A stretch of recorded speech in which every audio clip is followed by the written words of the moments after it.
എപ്പോഴും പ്രാർത്ഥിക്കാനായെങ്കിൽ എന്ന് ആഗ്രഹമുണ്ടോ?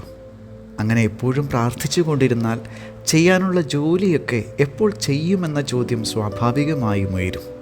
ശരിക്കും പ്രാർത്ഥന എന്നാൽ കുറച്ച് വാക്കുകൾ പറയുന്നതല്ലല്ലോ, ദൈവ സാന്നിധ്യ സ്മരണയിൽ ആയിരിക്കലല്ലേ.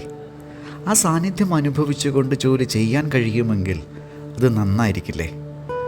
അതിനുള്ളൊരു വഴി പറയട്ടെ, അതാണ് നാമജപം. ദീർഘമായ പ്രാർത്ഥന ഉരുവിടാനല്ലേ നമുക്ക് പ്രയാസമുള്ളൂ. പക്ഷേ ഒരു ഈണം മൂളിക്കൊണ്ട് നമുക്കെന്തും ചെയ്യാലോ. നാമജപം അതിന് സഹായിക്കും.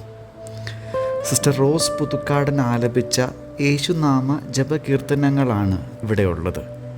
ഇത് പ്രാർത്ഥനയുടെ ഹൃദയത്തിലേക്ക് പ്രവേശിക്കാൻ നമ്മെ സഹായിക്കും. മാത്രമല്ല, പ്രാർത്ഥിക്കുന്നതിൻ്റെ സന്തോഷം നമുക്ക് അനുഭവിക്കാനും കഴിയും. കുറച്ചുനാൾ ഇതിങ്ങനെ ചൊല്ലി പതുക്കെ ഈ ഈണവും നാമവും നമ്മുടെ നാവിലങ്ങ് പതിയും. പതുക്കെ നാമോച്ചാരണം ശ്വാസത്തിൻ്റെ ഗതിയോട് കലരും. അത് സംഭവിച്ചാൽ പിന്നെ ഓരോ ശ്വാസവും പ്രാർത്ഥനയായി മാറും. അങ്ങനെ എപ്പോഴും പ്രാർത്ഥനയിൽ ആയിരിക്കുന്നതിൻ്റെ ധന്യത അനുഭവിക്കാനാവും. അത് നല്ല രസമുള്ള കാര്യമായിരിക്കില്ലേ? കഥയൊന്നും പറഞ്ഞതല്ല കേട്ടോ, അത് നടക്കുന്ന കാര്യമാണ്.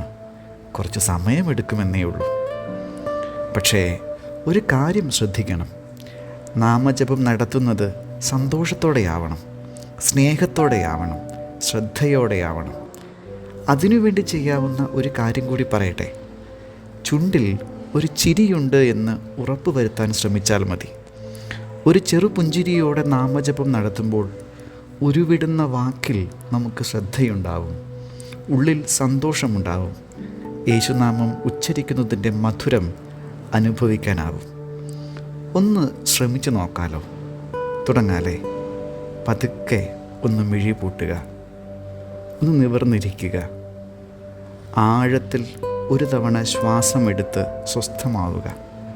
എന്നിട്ട് ഈ യേശുനാമ കീർത്തനത്തോടൊപ്പം പതുക്കെ മൂളി തുടങ്ങുക. അതുള്ളിൽ പതികട്ടെ, അത് ശ്വാസത്തിൽ കലരട്ടെ. ജീവിതം പ്രാർത്ഥനയായി മാറട്ടെ. സ്തുതിയായിരിക്കട്ടെ.